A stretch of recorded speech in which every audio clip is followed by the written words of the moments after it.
देखिए, secretary Lutnick ने जो कहा, हमें उसके शब्दों पर ध्यान देना चाहिए और समझना चाहिए कि ये किस मानसिकता से काम करते हैं, ट्रंप और लुटनिक। लुटनिक ने कहा कि मैंने पूरी टेबल सेट कर दी थी और बस मोदी जी को फोन उठा के ट्रंप से बात करनी थी। अमेरिकन कल्चर, वॉल स्ट्रीट की कल्चर में खासकर, और ट्रंप न्यूयॉर्क स्टाइल में ये होता है कि मैं टेबल सेट कर देता हूं, यानी कि मैं अलग अलग पार्टीज को टेबल पे ले आता हूं, माहौल बना देता हूं, सबसे कुछ बातचीत कर देता हूं, अब बस फाइनल डिस्कशन करो। उसके हिसाब से उन्होंने टेबल तय कर दी थी। परंतु बात यह कि जो उसने टेबल तय करी थी, उसमें जो मेन्यू इसने सेट किया था, वो भारत को एक्सेप्टेबल नहीं था। राइट, कि फार्म लॉस को आप ये करेंगे, न्यूक्लियर में ये करेंगे, इंश्योरेंस में ये करेंगे, डिजिटल में ये करेंगे, हम कुछ में करते, बट जो उसने सारा मेन्यू हमें दिया कि ये है, वो हमें एक्सेप्टेबल नहीं था, वन। एंड सेकेंडली, इसमें हमें यह भी समझना चाहिए और अमेरिका को भी समझना चाहिए, आई थिंक दोनों तरफ के हमारे डिप्लोमैट्स को और पब्लिक को समझना चाहिए कि हम लोगों की अप्रोच में डिफरेंस है। हमारी अप्रोच में, या मानिए ट्रंप की अप्रोच में, यह है कि टेबल सेट हो गई है, अब मैं आऊंगा और मैं नेगोशिएट करूंगा हर चीज में। हमारी अप्रोच में वो ये नहीं है। भारत की और हमारी जो डिप्लोमेसी इन देशों की, हमारी एक ऑपरेशनल इंस्टीट्यूशनल टाइप है। अमेरिकन सिस्टम में होता है, वो सीईओ है, वो बात करेगा मोदी जी से, सेक्टर में इतना कर दो, नहीं इतना कर दो, और यहां वो एक्सपेक्ट करता है मोदी जी बोले हाँ या ना या जो। वो हमारे सिस्टम के अकॉर्डिंग नहीं हो सकता। तो ये हम नहीं करना चाहते थे। अव्वल टेबल में आपने जो मेन्यू परोसा है, हमें वो पसंद नहीं है, हम उससे डिसएग्री करते हैं।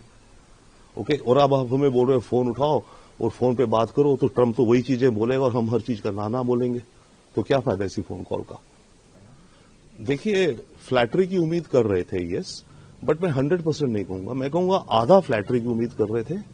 पर उस फ्लैटरी से पहले उम्मीद यह कर रहे थे ना, डील हो जाएगी, मोदी जी डील को मान जाएंगे और फिर उसके बाद मोदी जी फ्लैटरी करेंगे ट्रंप की। भाई वो तो सीक्वेंस बनती ना, डील हो गई और हम फ्लैटर करते। तो जब डील ही नहीं होनी थी तो फ्लैटरी का सवाल कहां था। भारत को क्या इस पर रिस्पॉन्स देना चाहिए और आपके हिसाब से अब इस डील का फ्यूचर क्या है? आगे जाके क्या नेगोशिएशन तेज होंगी और पड़ेंगी, इस डील का फ्यूचर और भारत का रिस्पॉन्स क्या होगा? देखिए, अभी इमीडिएट में भारत का रिस्पॉन्स सेक्रेटरी लुटनिक के स्टेटमेंट का आई थिंक वो ही होना चाहिए शायद जो मैं कह रहा हूं, सिंपल लॉजिकल, और उन्हें समझ आएगा।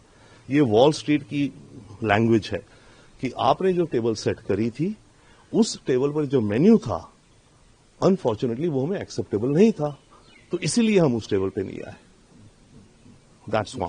फ्यूचर कैसे देखते हैं सर इस डील का? फ्यूचर इस डील का हम ऐसे देखते हैं कि वही बात है, दोनों देशों को मिलकर के अपना जॉइंट विचारों पे आना पड़ेगा।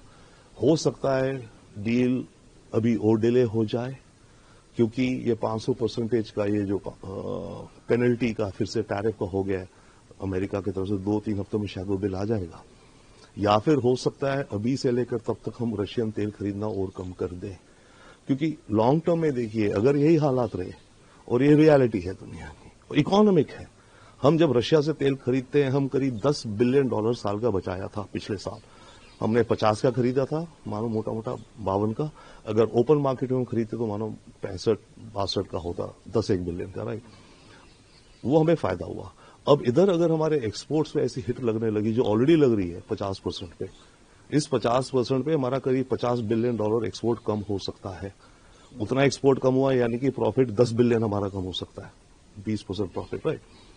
अब इससे ज्यादा अगर नुकसान होगा हमें इधर, तो हमें calculated economic common sense national interest decision लेना पड़ेगा। जियोपॉलिटिकल असाइड, यस, वो भी हम देखेंगे, तो हम उस अभी डिसीजन पॉइंट में पहुंचने वाले हैं आशा।